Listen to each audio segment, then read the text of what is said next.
हमारे समाज में आए दिन तरह तरह की घटनाएं निकलती रहती हैं, जिसमें सबसे ज़्यादा निकल के जो सामने आता है वह प्रेम प्रसंग का मामला निकल के सामने आता है। जिसमें आज की ही घटना में कुछ ऐसा ही घटना है जिसमें एक लड़की इस तरह एक लड़के से जाकर अपनी प्यार का इजहार करने लगती है, लेकिन उस लड़की को अपनी ज़िंदगी से हाथ ही धोना पड़ जाता है। दोस्तों, आखिर क्या हुआ इस घटना में जो इस लड़की के साथ ऐसा घटना घटा? इस घटना की पूरी आप सच्चाई जानने के लिए इस वीडियो को आप लास्ट तक जरूर देखिएगा। नमस्कार दोस्तों, मैं प्रदीप कुमार आपको इस टेढ़ी बात चैनल पर मैं स्वागत करता हूं। दोस्तों आज की यह जो घटना है, यह घटना है उत्तर प्रदेश के, और उत्तर प्रदेश के कानपुर ज़िले के, और उसी कानपुर ज़िले के पास एक बिल्हौरा थाना पड़ता है, और उसी बिल्हौरा थाने के पास एक इलाका पड़ता है नदिया धातु के पास ही उसी में रहने वाले एक व्यक्ति होता है जिसका नाम होता है रामदयाल गौतम की पत्नी का नाम होता है सुषमा। अब सुषमा के ही 4 बच्चे होते हैं, जिसमें बड़े बेटे का नाम होता है सर्वेश और उसके छोटे बेटे का नाम होता है दुर्गेश, और उनकी 2 बेटी होती है, जिनमें बड़ी बेटी का नाम होता है राधा और छोटी बेटी का नाम होता है सुधा। अब जो राधा होता है वह एक इंटरमीडिएट पढ़ाई करके अपने ही इलाके में पढ़ाई करके मौके पर इंटरमीडिएट की पढ़ाई वह छोड़ देती है, जिसमें वह पढ़ने में भी अच्छी होती है, लेकिन वह छोड़ के घर के कामकाजों में हाथ बटाने लगती है।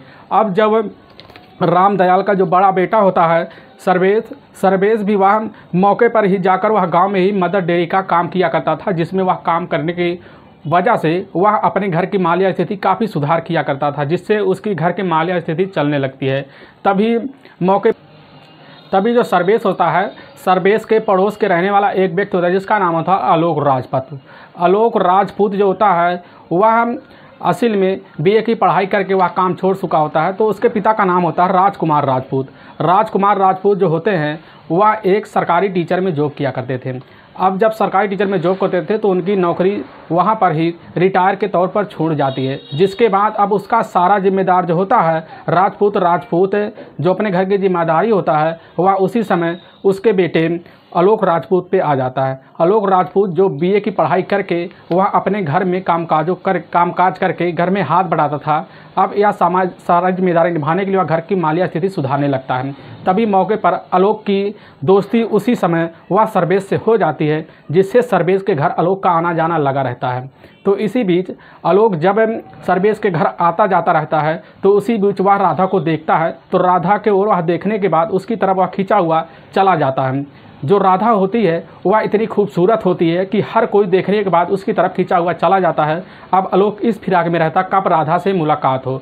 तो मौके पर एक दिन आता है तो उसी समय घर में ना उसका भाई सर्वेश रहता है, ना उसकी बहन रहती है। तो उसी समय वह जो होता आलोक घर में पहुंच जाता, तो मौके पर राधा उसी समय आलोक से बैठने के बोलती है, तो आलोक तो बैठ जाता है और वह चाय बनाने के लिए चली जाती है। जैसे चाय बना के आती है राधा, तो आलोक बोलता है वाकई जैसे तुम कितनी खूबसूरत हो वैसे ही तुम्हारी घर की जिम्मेदारी तुम्हारी खूबसूरती से बिखेर रही है। तो इसी मौके पर राधा यह बात सुन के इतनी खुश हो जाती है और वह मुस्कुराकर उसी समय वह दूसरी काम करने लगती है। तो मौके पर राधा बैठी रहती है और राधा से वह बात करने लगता है। तो राधा से वह यह बात जाके एक बार ही बोल देता है कि तुम इस घर की जिम्मेदारी इतनी खूबसूरती से निभा रही हो, अगर यह खूबसूरती हमारे घर में बिखेर दो तो हमारी घर एक जन्नत की तरह बन जाएगा।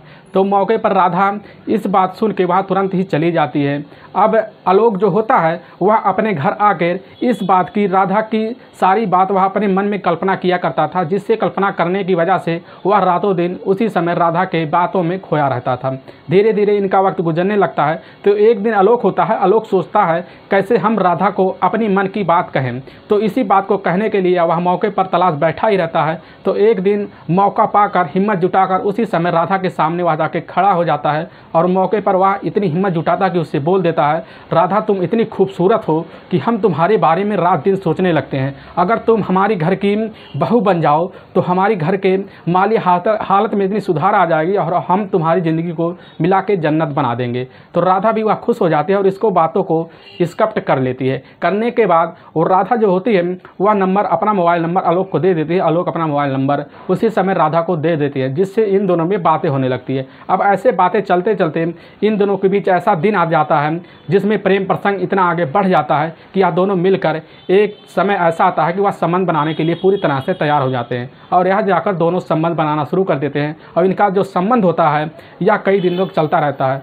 धीरे धीरे यह बात जो होता है आलोक के घर वालों को भी पता चल जाता है, जिससे आलोक के जो पिता होते हैं राजकुमार, वह उसी समय आलोक को धमकाने लगते हैं, तुम उस लड़की के साथ मत रहो। अगर उसके घर वाले सुनेंगे तो उसी समय राधा के घर वाले भी बहुत डांटेंगे उनको और हमको भी डांटेंगे, क्योंकि हमारा जो रिश्ता है यह रिश्ता बहुत ही गहरा रिश्ता है। तो इसी बात से आलोक थोड़ा सा भी नर्वस हो जाता है। लेकिन और इस चीज़ की जो खबर होती है गाँव में पूरी तरह से आग की तरह फैल जाती है। धीरे धीरे यह खबर जब आग की तरह फैल जाती है तो ऐसे ही माहौल में वहाँ के गांव के किसी व्यक्ति ने जाकर उसी समय रामदयाल से यह खबर कानों कान दे दी जाती है, जिससे रामदयाल इतना गुस्सा हो जाता है तो उसी समय राधा को अपने ही घर में बुलाकर राधा को उसी समय मारने भी लगता है और उसको धमकाने लगता है।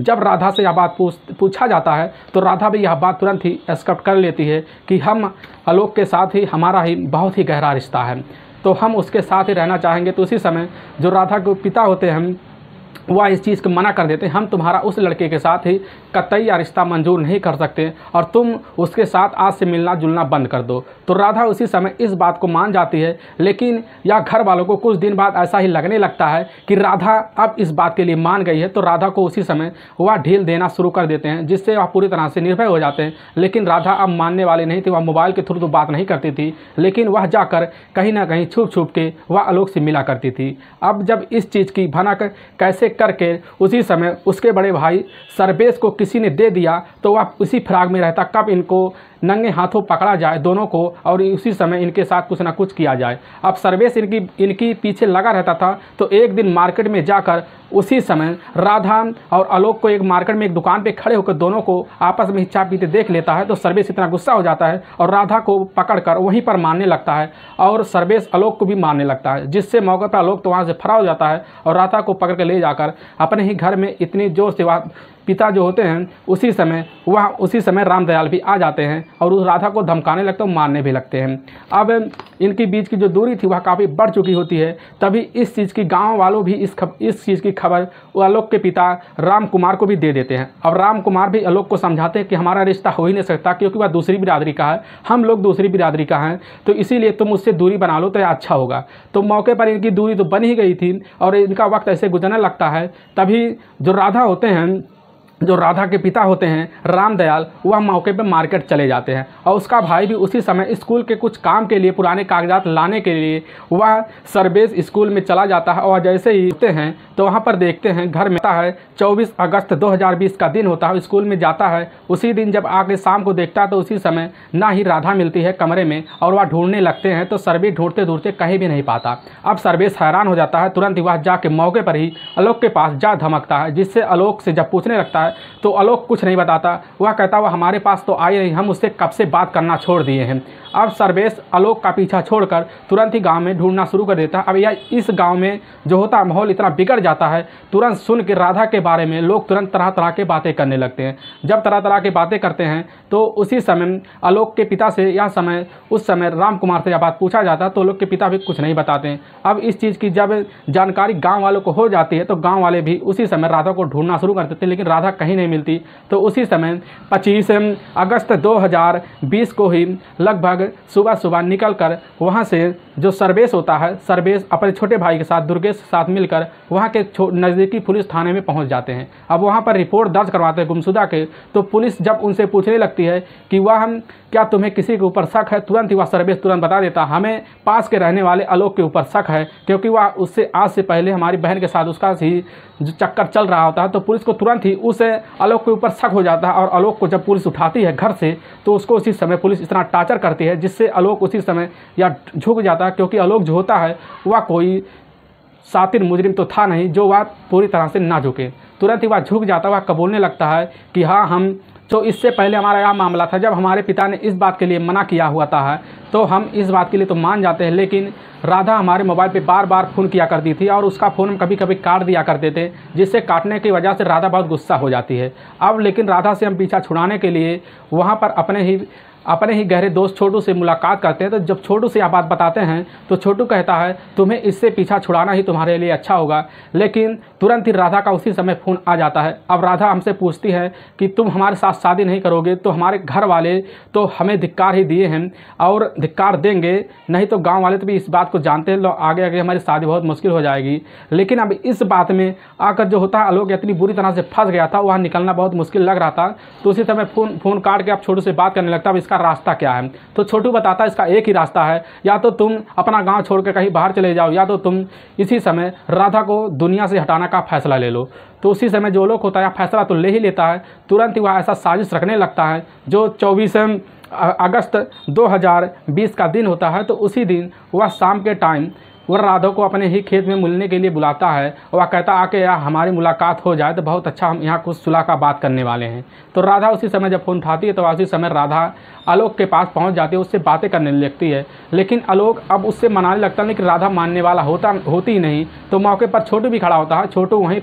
छोटू उसी समय राधा का दुपट्टा निकाल कर उसके ही गले में लगा देती है और लगाने के बाद उसी समय वहीं पर राधा की मौत हो जाती है। अब वह लोग समझ जाते हैं कि इसकी तो अब डेथ हो चुकी है। होने के बाद तुरंत ही वहाँ से फरार हो जाते हैं। वाकई में जब यह घटना पुलिस उसके मुंह से सुनती है तो उसी समय वह भाग के वहाँ के इलाके में जहाँ पर राधा की डेथ हुई थी वहाँ के एरिया में ढूंढने लगती है। तो पता चलता है जंगल, वहाँ के जंगल होता है, उसी जंगल में उसी समय राधा की लाश मिलती है। अब राधा की लाश को उठाकर जब उसको देखा जाता है तो वाकई में उसके गले में वह उसी का दुपट्टा लिपटा हुआ मिलता है। तुरंत ही पुलिस उठाकर अब उसके घर वालों को यह सौंपने लगती है। तुरंत ही जब उसके घर वाले यह चीज़ पता पाते हैं तो वह उसके घर वाले दहाड़े मार मार कर वहीं पर रोने लगते हैं। अब इन जो छोटू होता है उसी समय आलोक दोनों को पुलिस अरेस्ट कर देती है और अरेस्ट करने के बाद एक लंबी सज़ा के लिए जेल में डाल देती है। वाकई में दोस्तों जब पुलिस यह घटना सुनती है, सुनने के बाद उसी समय पूरी तरह से इस पर मामला दर्ज कर लेती है। अब यह जो कार्रवाई या लंबी सज़ा के लिए पूरी कार्रवाई चल रही होती है। दोस्तों आप इस घटना के बारे में क्या कहना चाहेंगे? जो भी कहना चाहेंगे हमारे इस घटना में क्या हुआ, आप इसके बारे में अपनी राय रख सकते हैं। दोस्तों इस घटना का मकसद हम आपको ठेस पहुंचाना नहीं है, बस आपको हम सावधान और सतर्क करना चाहते हैं। इसलिए जहां भी रहे आप सावधान और सतर्क जरूर रहें। दोस्तों फिर मिलेंगे नेक्स्ट वीडियो लेके, तब तक के लिए राम राम, जय हिंद दोस्तों।